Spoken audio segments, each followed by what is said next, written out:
Now I know what you're thinking. Luther, why do you talk so much about belly fat? Because yes, fat overall isn't the best thing, but your distribution of fat is very, very, indicative of metabolic syndrome. So when you have more belly fat, obviously you're gonna have higher risk of metabolic syndrome, and you're gonna have a lot of issues. You're gonna have sleep apnea. You're gonna have, GERD, acid reflux, and you're gonna have type 2 diabetes, high risk, high cholesterol, high blood pressure. I will say these things, but that's why belly fat is so important. I know a lot of people think it doesn't matter to have six pack abs. Well, if you have six pack abs, you reduce your risk of a lot of things if you're not on steroids, of course. So it's very, very important that you take care of your health, right? So, and a lot of people who say, oh my God, it's like belly fat. It doesn't matter if you have a little bit of belly fat. We prefer dad bod. They're fucking lying because they're the same ones DMing people while they have a husband who has a dad bod. They're DMing other people or going to these concerts or cheating on their husbands because their husband's out of shape. Let's just be honest, all right? It just happens, all right? And they've hit me up too, and they hit my homeboys up, and they hit my other homeboys up, like thousands of messages, right? The same people saying, "Oh my God, dad bods don't matter." They're hard eyeing, they're putting hard eyes on a bunch of people's pictures, DMing a bunch of people that are actually in shape, all right? So the reason that is though is because if you want to look at this evolutionarily, right? A good sign of health is obviously if your body's in shape. Like if you're sloppy, out of shape, and you, as a man, you have titties and you're unkempt and you're depressed, then I don't know who that inspires confidence in, but it's not going to inspire confidence in anybody. It's just not going to, right? Number one. Number two, you don't look very healthy. You just don't. So it's like when you go to the doctor, obviously everything's going to be bad. You're going to be put on, blood pressure medication because you look unhealthy. Like it's not just, you're not just going to look super unhealthy and somehow be healthy. Like a lot of people are always like, well, it's genetic, obesity is genetic, this is genetic. You do not see, like, we watched the Olympics, right? The Olympics were in August, right? It's like a couple months ago. But the Olympics were in August. We did not see, obese people running the 400 meter and winning first place. We did not see obese people running the 100-yard dash winning first place. We just didn't see them anywhere, right? Why? Because obviously the reason you're obese is lifestyle factors. It's not genetic. All right. Very simple stuff. All right. So the average man is out of shape, guys. This is what the average man looks like these days because they're playing Roblox, they're watching, the hub, they're not eating what they're supposed to. They're eating a lot of junk food. They're taking the easy way out. They're complaining about people online, but they're not doing anything themselves. They're hiding behind the computer, right? Now, a lot of things that people are getting, fed these days as well that helps them cope. They know it's not true, but it helps a lot of men cope, right? They'll be like, well, love is blind. No, the fuck is not. All right. Bitches aren't out here being Stevie Wonder. All right. They look at you, they're like, Jesus Christ, I wish I was blind. Because you look cooked. All right, dad bods are hot. That's what they say. That's not what they do. Obviously. Just listen, just go to a college campus or just look at someone who's fit, look at their dating apps or look at their dating life or just basic. Like look at Trey Songz, like his DMs and his comments and what happens. Let's just be honest. All right, him versus Rod Wave. All right, they both make music. Trey Songz has way more sex appeal because he's in better shape. All right, so personality is more important than looks. It's interesting how this works because I swear I had like the best personality before I had the looks, right? And then once I got the looks, obviously I've noticed some of the biggest personality traits that matter is, being over 6 foot, being lean, you know what I mean? And then being in shape, having well kempt, face and stuff like that. Cause I'll see chicks, they post in their story. I don't follow a lot of chicks on Instagram because of this anymore, but a lot of chicks will post in their story. They'll be like, well, I need a man who's God fearing, who does this, that. And I'm like, I saw what you did last night. You do not deserve a God fearing man. You know what I mean? They'll say they want a God fearing man. They want a man who doesn't have who's not following a lot of chicks, right? And they want a man who doesn't follow a lot of chicks, blah, blah, blah, blah, all this other stuff, right? And they'll be like, I just want a low key man. Yet that same woman won't follow a low key man. She only follows, the men who are desired. Like that's just how it works. And those men who are desired don't follow her back. And she has a bunch of low key men following her and they have good heads on their shoulders, but she's not interested. It's just how it works. All right. So how many of you guys have gotten in relationships? You got complacent, you got out of shape, and it negatively affects your relationship. It's going to because the genuine desire is gone, right? So there's a lot of different reasons to get in shape. This seems to be one of the biggest ways to motivate men to get in shape is usually, putting the carrot in front of the horse. The carrot being, women and stuff like that, because a lot of men don't get motivated unless you say that.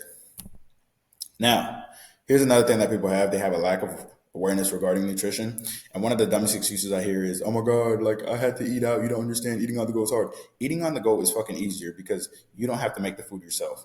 All you got to do is tell the waiter, oh, I want this, or tell the waitress, I want this. right? So I told the waitress I want this because I was on the go. And guess what? This is pretty fucking healthy, right? And later on, what am I going to get? Probably sweet potato and grilled chicken or grilled salmon. It's very fucking easy. It's just you making these constant excuses over and over and over again. Like you have a lack of awareness regarding nutrition. Like not that you don't know what you're supposed to eat, because people say they don't know what they're supposed to eat, but they know what they're supposed to eat. They just want to eat what they're not supposed to eat, right? And they also underestimate the amount of calories. That's what I mean with lack of awareness regarding nutrition. They're like, well, I only eat 2 meals. I've had so many people tell me they only eat 2 meals. Let me give you an example of a consultation I had years ago, right? So I'm never gonna forget it because it just went into exactly like how I've been analyzing shit. But anyways, so I was talking to this lady. She's like, yeah, like I don't eat that bad. And I train a lot of nurses too. So she was a nurse. She's like, I don't eat that bad. I just kind of snack on the go. I do drink a lot of soda though, right? And you got to realize, guys, when you are consuming a lot of processed sugar, that's going to increase your insulin resistance over time. Once you increase your insulin resistance, you're obviously not going to digest sugar the same way. So your first soda is not going to affect you the same way your 10,000 soda is, because if your A1C is like 5.2 when you have your first soda, and then it's like 6.3, which is actually type 2 diabetic, um, you're in that range, you're going to store more of it as fat. You won't be able to break it down as much, right? So people think that if they do the same habits as their health gets worse, that it's not going to cause more fat stores, but it will. But anyway, so she was drinking a lot of sodas throughout the day. She said like three. So I was adding up the calories as we were talking. That's like 480, right? That's like 480. But the problem is like 80 grams of sugar, which is insane. Processed sugar, by the way. And then she said she would have like one meal, probably like a turkey sandwich or something like that, which is about 400 calories. So she was at like 880. And then she'd be like, yeah, I have about a handful of sunflower seeds. And I was like, okay, handful of sunflower seeds. That can be 170 calories, or it could be 3 servings. And then, I kept digging into it, and it turned out she was having 2 cups of sunflower seeds. Now, one serving of sunflower seeds is around 200 calories, like 170 is 200 calories, somewhere around that range.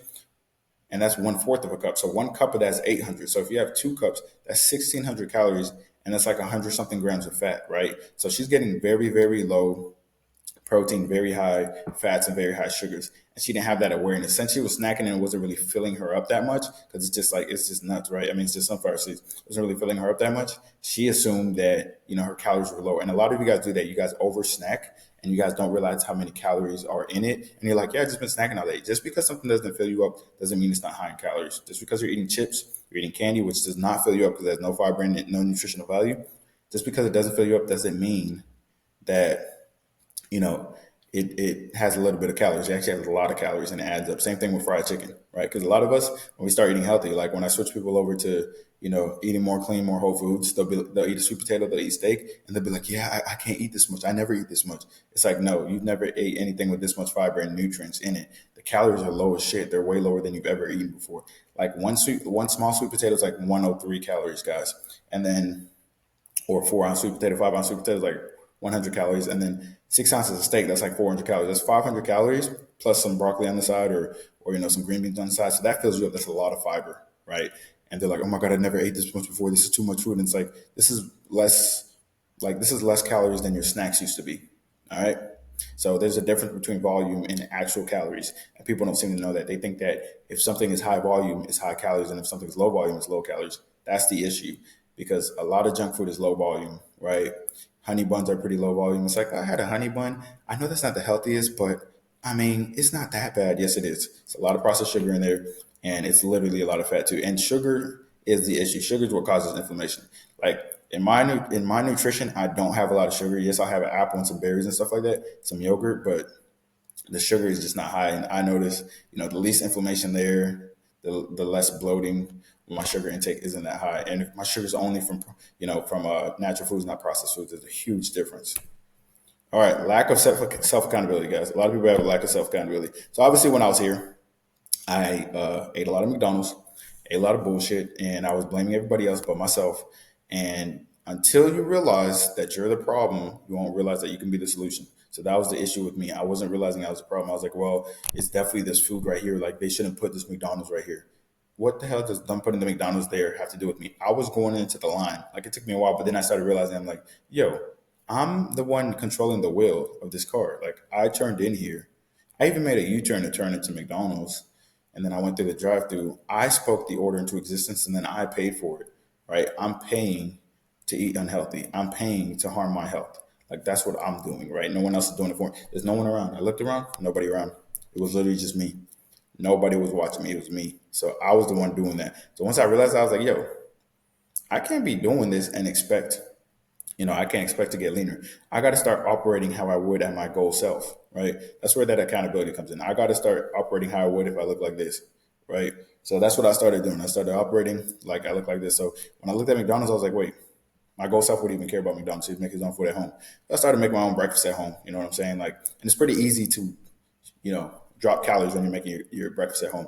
If you're eating McDonald's, I was eating two sausage egg McMuffins, two hash browns. This is fucking insane. Hotcakes, like what was that fat bitch? It's like 2,000 calories, bro. So that's insane.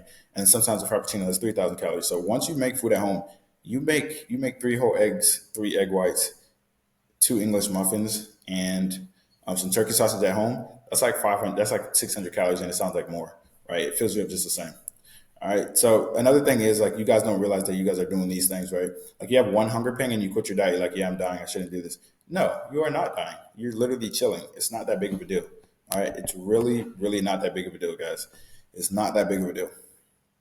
One hunger pang is not a big deal. It just means your body's like, oh, I don't know if I'm hungry. Am I? Am I hungry? And it's like, no, you're really not hungry. You're just used to overeating. So your body's like, hey, you sure you don't want to eat now? It's kind of like when Netflix says, hey, Netflix says, "Are you still watching?" Like that's how it is. It's like, you know what? I'm not still watching. I'm not. That's how it is. Your body giving you a hunger pain. They're like, "Hey, yo, you sure you don't want to eat?" All you got to say is, "Yeah, I'm sure I don't want to eat," and then you keep going. All right. Holidays don't mean you have to binge. People say they have to binge in holidays. They have to overeat. They don't want to offend anybody. Well, you're gonna offend your family when you have type 2 diabetes that turns into kidney disease, and now you're in the hospital and now you can't take care of them. You're gonna offend them. So you probably want to offend them now, quote unquote offend them. It's really just setting your boundaries. Like, hey, I'm not going to eat all this cake because I really don't need to eat all this cake because I have insulin resistance. This is not good for me. Type shit. It's like it's that simple. It's really not that deep. But you guys want to eat the food, right? Because when you want to do something, right, you're going to do it. When you don't want to do something, you're not going to be forced into doing it because you just don't want to do it. It doesn't align with your goals. When something doesn't align with your goals, you can't be forced into it. You just can't. All right. And if you say you don't understand, I understand. All right. It's not that deep. Like I said, when you realize you're the problem, you realize your solution. A lot of people don't realize that it takes them a long fucking time to gain the weight. It always does. It takes like we need to start talking about this shit, right? People playing you cannot play the victim when you're overweight. It literally takes so much effort, energy, and time to gain a lot of weight. It takes a lot. You have to eat a fuckload of food, like insane amounts of food, insane amounts of shit, a lot of processed shit. It takes so much sugar. Like the amount of chewing and swallowing and picking those foods you have to do is insane. The amount of drive-throughs you have to maneuver through, you know what I mean? Like you got to be a professional driver to go through that many drive-throughs. It's not easy stuff. Like you are working your ass off to be consistently eating in a calorie surplus to gain weight, right? You guys are gaining fat on purpose. Like I know you might not be aware of it, but your actions are directing you to gain fat, right? And you have to realize that, or you're never going to be able to lose fat. Because a lot of people, if you stay in that victim mindset, then you're never going to be able to take control of the wheel and lose the fat yourself. You're never going to be able to do that because you're constantly the victim. All right. You have to take control of that first, right? You have to take control of yourself first before you can steer yourself in the right direction. Because you're on a ship right now, right? You're supposed to be the captain, right? And we're in a storm, so you're going bumpy, bumping, bumping, and people are telling you to turn around, and you're like, I can't turn around.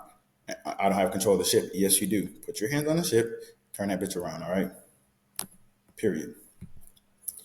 All right. One more thing. You guys think that diets are just something you do temporary. This is what holds a lot of people back from reaching their goals. Just coaching for a while, I've noticed this. Like, even if a person says, like, yeah, man, like, I'm ready to make this a lifestyle change, right?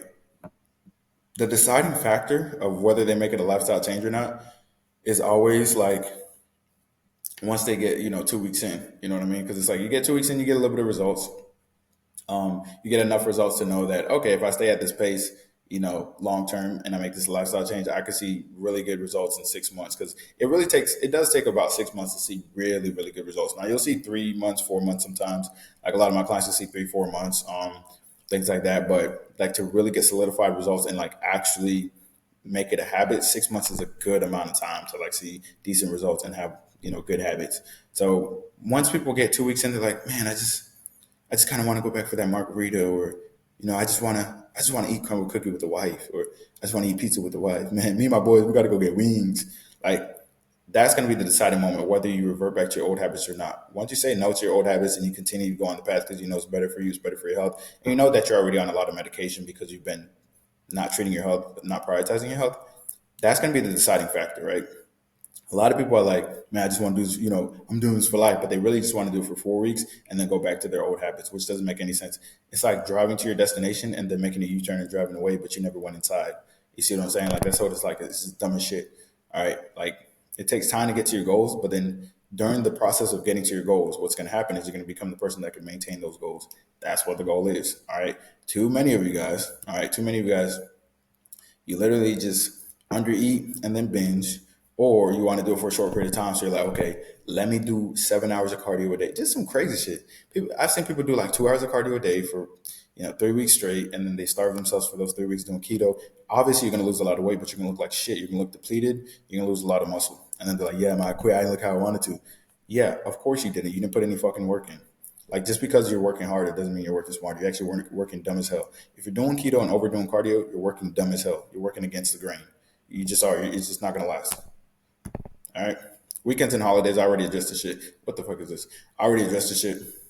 Right. But yeah, if you follow the 90-10 rule, you'll be good. Or 95-5. I tend to follow like the 90-10, 95-5 rule. And you got to realize that overall, for the entire year, guys, I always say this, for the entire year, 10% is going to be about 40 days, right? Which is about 7 weeks. So if you have 7, 8 bad weeks during the year, then, or if you have 7 to 8 weeks where you just take off during the year, then you'll be fine. All right. You'll be fine, honestly.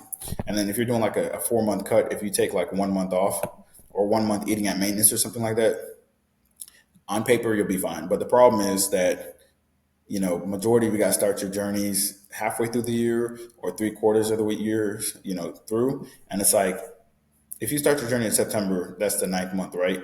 That means for 9 months you've been eating like shit 90% of the time, right? So if you eat good 90% of the time for the next 3 months, you're still off balance. Like, people don't realize that. It's like it's like the debt analogy that I always have. You're starting in debt. So if you're starting at zero debt and you make $40,000 a year, that can stretch. That can stretch. You keep $40,000 a year. That can stretch. That's not bad. You see what I'm saying? Like, that's good. Now, if you're starting with $40,000 of debt and you make $40,000 a year, you're breaking even. All right. You don't have as much flexibility. So for a lot of you guys, if you've eaten like shit 90% of the year already and it's 9 months in, you got to really lock in for these next 3 months. All right. You got to go 100-0. Like, you got to really lock in. And as far as cheat days, like, if you're 100 pounds overweight, you had enough fucking cheat days. Stop thinking about cheat days. All right. If you're 100 pounds overweight, you've had enough fucking cheat days because that's how you got there. Your entire diet was a cheat day. Like, if the doctor's like, so what's your nutrition like? You could just say constant cheat days because that's what you did. So you shouldn't be thinking about cheat days if you've been eating like shit and you've eaten so many cheat days that now you have type 2 diabetes, you have high cholesterol, all that stuff. Like, that doesn't make any sense to be like, yeah, when's my next cheat day? Dude, your health is on the fucking line, bro. And you're talking about cheat days? Insane. It's like you're engaged and you're about to get married, right? No, no. Matter of fact, it's your wedding date, and you're like, oh shit, hold on, I gotta go cheat on you. Like, what, bro? This shit doesn't make any sense to me. Like, the cheat day shit just doesn't. It doesn't make any sense in that aspect. Like, if you're a lean athlete, I know there's a lot of lean athletes that watch and they're like, whoa, what are you talking about? You could have cheat days. Yeah, you can, because you've already identified yourself as a lean athlete. Your habits are solidified, right? Like, a lot of bodybuilders too, or people who work out consistently, yeah, they can have cheat days because their baseline is eating healthy, right? They can have cheat weeks because their baseline is eating healthy. Their identity is the healthiest version of themselves. Their identity is eating healthy. So they can have these cheat days, these cheat weeks, and they'll be fine, right? My baseline is eating healthy. So even if I have a cheat week, I'll get right back on track because I prefer to eat whole foods. I prefer to feel that way, and I know the benefits of it. So that's just my baseline. That's where my habits lie. A lot of you guys just want your cake and you want to eat it too. You want to eat like shit and you want to look, the best you've ever looked. You don't want to change everything you're doing, but you want to look way different than you look. Doesn't make any sense. All right. So, like I said, if you're starting to cut, you shouldn't be thinking about cheat days because you just came off of like years and years of cheat days. Like, for someone who hasn't, eaten right in like 5 years, if you're 1 week into your cut and you're like, hey man, I'm ready for my cheat day, shut the fuck up, okay? Let me tell you exactly what you sound like. All right. Just imagine an alcoholic goes into a detox. I used to work in a detox. And after 7 days of being sober, you're like, dude, you did amazing, bro. So here's what we're going to do, man. We're actually going to go to the bar tonight and you're going to take 3 shots to celebrate. Like, that doesn't make any sense. The very thing that harmed you, you're now trying to use that as something to celebrate. That's what you're using before to cope, and that's why you got to the position you're in. So you are not going to reintroduce that. You're just going to go back to your old habits. If you do 7 days of eating clean and you cheat, you're going right back to your old habits, straight up. All right, here's one of the most interesting things that I've seen. All right, aiming to be average. A lot of you guys aim to be right above average. All right, which means you're really aiming to be average because everyone who's average aims to be right above average. Like, man, if I could just kind of lose a little bit of fat. If you're trying to kind of lose a little bit of fat, you're gonna kind of put the work in. You see what I'm saying? When you reach for the moon, you're gonna fucking touch the sky type shit. Like, you really have to reach higher. Like, your standards are way too low. And like I always say, make your goals your standards. But seriously, your standards are way too fucking low. Like, average people, if you're aiming to be right above average, like I said, you'll be average because you aim to be right above average. That means you're going to work out when you feel like it because you think that's what it means to kind of be above average. Because your goals aren't that strong. Like, I've worked with some people like that when they see the work they got to put in, they're like, I don't know, man. Like, that's a lot. And I'm like, bro, that's okay. First of all, the workouts I give compared to like what I've seen other people give and shit like that, it's pretty straightforward, pretty simple, right? It really just takes you being consistent, and that the reason it's a lot is because mentally you don't have a lot of confidence in yourself, you don't trust yourself, and also mentally you've never committed to something. So that's where the reals, that's the hardest part of it for you. You see what I'm saying? So in reality, guys, like, you have to realize that if you aim to be right above average, you're just going to be average. All right. Because I've never seen like Tom Brady. You think Tom Brady was like, you know what? If I can just throw, 20 touchdowns a year and less than 10 picks, that's not what he was thinking. He was thinking about winning it, about being the best of, best of the best, right? Not the best now, the best ever. That's what he was thinking of. So if you're trying to reach your full potential, that's when you start to really see results. If you're just like, I just want to, I just want to be comfortable sometimes, that's not going to fucking work. All right. That's not going to work. All right. Because in order to get to your goals, because if you dug yourself a really big hole, in order to get to your goals, you're gonna have to be above average, way above average. You're gonna have to be dedicated and locked in. Like, if you put on 100 pounds in the past, 5 years, and you're like, if I could just lose 20 and keep it up, no, you're gonna have to change your entire like mentality to even get that 20 off. Like, you got to really change your habits as well, because the thing you don't realize is you can't just like be like, I'll just lose a little bit of fat and keep it off. No, no. Like, with that mentality, you're kind of like half going into it, right? So you're gonna give everything half. You're like, I just need to lose a little bit of fat, right? I kind of just want to lose some fat. You're gonna give everything 50%. You're not getting 50% of the results. You give nutrition 50%. You're not getting 50% of the results. All right, you're getting 0%. This is how it works. All right, guys. So link will be in the description for coaching. I hope you enjoyed the video. I know I made this a little longer than anticipated. Have a blessed day.